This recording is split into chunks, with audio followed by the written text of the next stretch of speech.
We are on to the general election in Iowa and Illinois. That leaves us 128 days away from November 8th. One race that will generate a lot of interest is for the U.S. Senate in Iowa.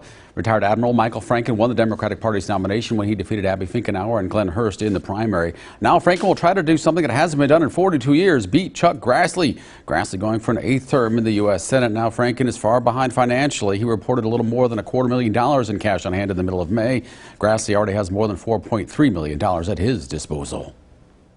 Michael Franken raised less money and spent less money than his main competitor in the primary, Abby Finkenauer, and arguably pulled off a mild upset for his party's nomination. Now he's trying to pull off a bigger upset in the general election. The Democratic Party nominee for the U.S. Senate race in Iowa, Michael Franken, joins us for a conversation this morning. Welcome back to the program, sir. Well, congratulations on the primary win. We're going to start with the political challenges in front of you now. The general election is a different ball game. What do you think it will take to pull off that upset, and how do you do it? Well, it's, as we say in the military, operations normal. You just continue to work hard, be representative of the citizens of Iowa, and I think I do a good job of that. Be approachable, have a high level of approachability, affability, be knowledgeable on the topic, know what's best for the future of America, and be able to have the physicality to get out there and chat with people. Yeah, and of course, obviously, have the funding to make sure that all that is feasible. Yeah, I can imagine you're going to have to shake a lot of hands. Let me give you some numbers, if you will. 66%, 70%, 68%, 70%, 64%, and 60%. Those are Chuck Grassley's voting support numbers for every one of his re-election bids over the years. The lowest at 60% is from 2016. But you need that to dip below 50%. That's a tall order. Where do you see that coming from? Well, his acceptability, his where he is internal to the Republican Party, I believe, has never been lower. The last poll taken statewide on if the electorate in Iowa thinks he ought to run again, as I recall, that number was 27% said yes. Certainly, in the now we're living in the post Grassley era of partisanship in the Supreme Court.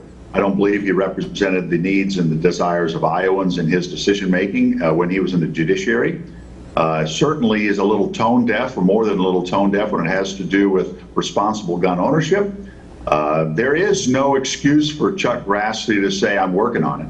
That just doesn't work. It's almost laughable.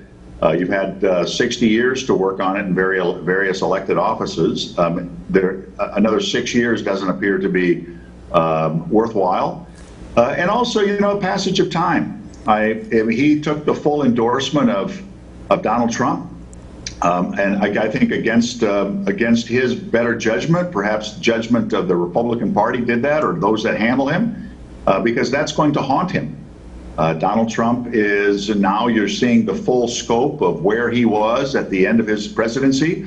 And as I talk about my career, 30-some years, almost 40 years of defending democracy as we know it worldwide, I now come home, and oddly enough, it's being affronted here.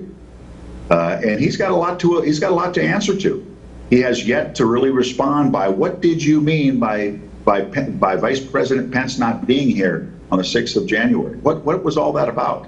What did you know?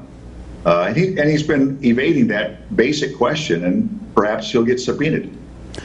A common Republican strategy for the general election against you and all Democrats running for any office in Congress is to paint you as being a lackey for President Biden and what they argue are his failed policies.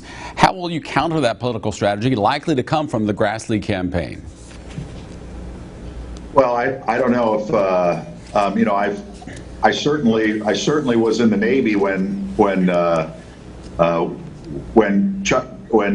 Biden was the vice president, and I'm happy that was a situation. We in the military did quite well, but I don't align myself with party dogma any more than I don't think Chuck Grassley ought to. I am an individual. My history speaks volumes. My successes, past successes, should dictate what you should expect to be in the future. And I believe that there are areas of with where the Democrats are, where this administration is. I'm not aligned with that, and there's a few notable instances in particular.